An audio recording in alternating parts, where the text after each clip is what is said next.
needless to say, I owe you.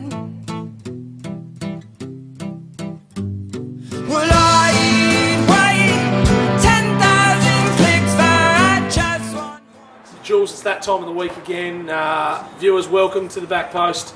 I'm Callum Pask again, and with me Julius Ross. And we're out tonight at KG5, and I tell you what, it feels like soccer weather because it's bitter cold. Jules, we're out here shivering after work, and we look ahead to, I guess, a pretty big weekend in Summer Cup football. A couple of semi-finals underway. Perhaps fitting that the weather is the way it is today. The life of Luke Cripps was celebrated at a funeral today, which was well attended apparently by many in the soccer community. Of course, our condolences go to his friends and family and the clubs that he played for. An outpouring of support, I think, on the blogs and around the community throughout this week in what's been a terrible week for his family, his friends, and the clubs that he played for. But great to see that there's that support there, and I'm sure that they'll play again with his spirit in mind on the weekend, Jules.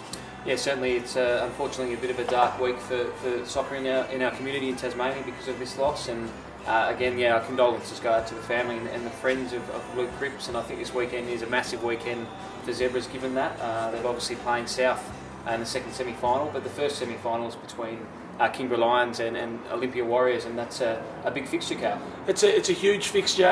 Olympia are through the semi-final. I think, regardless of what Franco says, I think he'll want his team to make it through the final at least. He'll want that momentum going into the season, and regardless of what sort of cup it is, getting a win early on in the season and some silverware in the cabinet's always pleasing. Certainly, when you think of the backroom staff and his supporters over at Warriors Park, George will be eager to get something in the cabinet, I've got no doubt.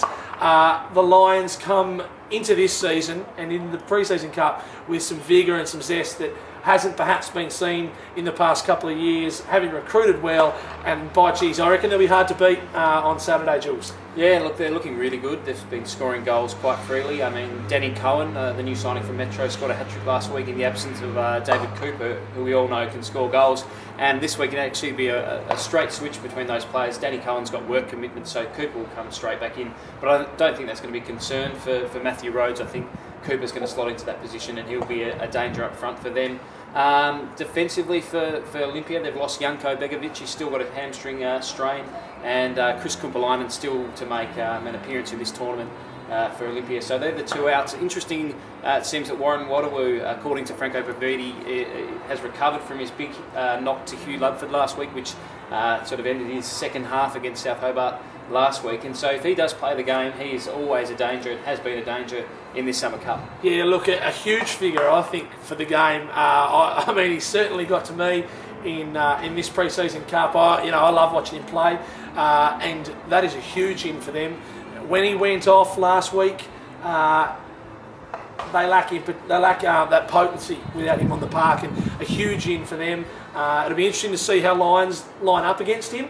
He tends to play that attacking midfield role, so whether Izelli comes forward out of defence to pick him up, I think probably the better option will probably be to go with Marcello playing on Waterloo, given that Waterloo's got that pace, and I just don't think Izelli, whilst he's a big strong lad, still got a fair bit of pace, I don't think he might be able to sort of stay up toe-to-toe with Waterloo, and it'll be interesting to see how they try to combat him, certainly from a tactical perspective with Rhodes. Yeah, I think if you look at the two central defenders, you've got Nick Cuthbertson, who's quite a tall player. I don't think he'll be matched up against Waterloo. I think you probably have Izelli, but you're right, I think Marcioli might come back into the defensive role and just really thwart Waterloo because he is a danger. Yeah, absolutely.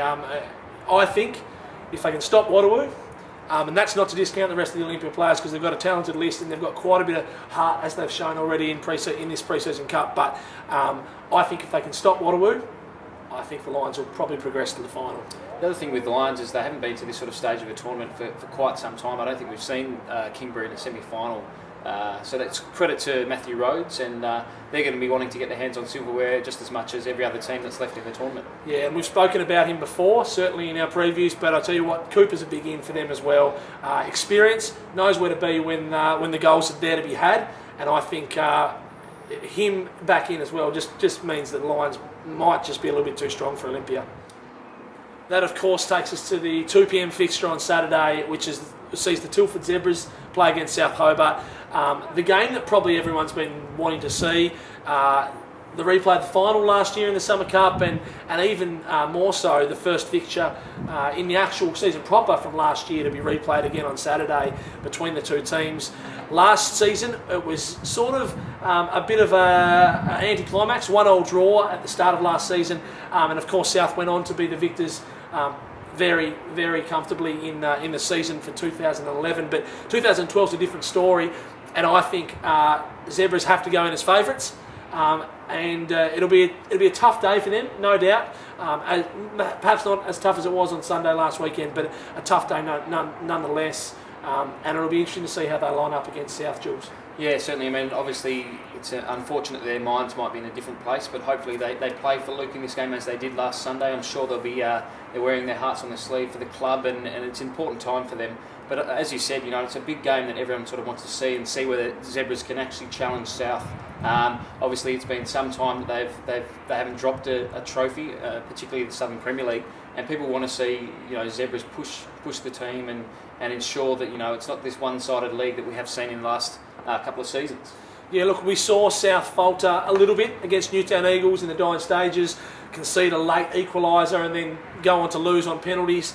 They lack that experience this year, certainly. I mean, don't get me wrong, Hugh Ludford leads the team well. They've got Luke Farrell, a Frenchman, in there, and they've got some experience, but they've been gutted for experience from last year's team, and they'll be looking for big performances from their older players, your Ludfords, your Hickeys in the midfield, and in those attacking, potent spots. They'll need Andy Brennan to perform. Mm-hmm. If he doesn't, they're in big trouble. Yeah, I think Andy Brennan has been playing well, and as we all know, he's a deadly striker. But I think he has been getting the ball a bit too deep, and he's having to shoot from range where keepers can, judge his strikes. Whereas if he gets into the box, if he turns a defender, he's lethal. So I think the Zebras will be wary of that, and Andrew Taliga in the back, and Henry Fagg and those sort of players who are going to man up on him. They're just going to have to be wary not to let him turn. So, Jules, who are the key players for this match on Saturday? Well, I think for South Hobart, you'll see players like Shay Hickey and Hugh Ludford really step up to the plate. They're big match players, and they can perform under pressure. And we've always seen, Shay Hickey, whatever club he plays for, Glenorchy Knights or South Hobart, he always performs quite well in the big matches. Hugh Ludford as captain, I guess he's always going to perform well, and also Loic Farrell, the Frenchman for South, has been in good form. A little bit out of the game last week against Olympia, but he might want to put that behind him and make a good performance this week.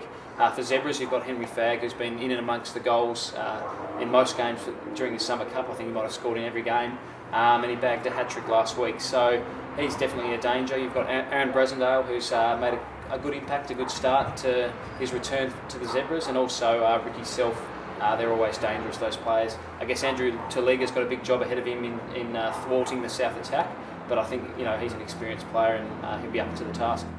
Yes, so the 2 p.m. showdown will see two Wiseheads go at it again, Amon Kelly and Ken Morton. It'll be interesting to see how the tactics play out between the two who have clashed many times before. My tip's the Lions, and I think Zebras. I think it's a Lions-Zebras final for me. Jules, your tip? Look, I'm going to have to agree, Callum. I think it's going to be Lions and Zebras. I think both those teams have showed real promise in the tournament so far. Able to score goals, able to defend well and not concede too many. And they've played with structure and confidence. So I think those two teams are favourites to advance. As with any semi-final, you can never pick a winner. It's always hard to predict. So it'll be interesting to see whether South does manage to beat the Zebras. I think they are underdogs in this game, though, and I also think that the Warriors have the potential to beat Lions, but they're also underdogs in that match. Let us know what you think in below the video. Tell us who you think is going to compete in the final. If you've got any questions or comments, please hit us up on Twitter, @the_back_post. Talk to us on the Facebooks. Comment below and on the website, and we look forward to hopefully welcoming you to a much warmer KG5 on Saturday afternoon for two big games. We'll see you then.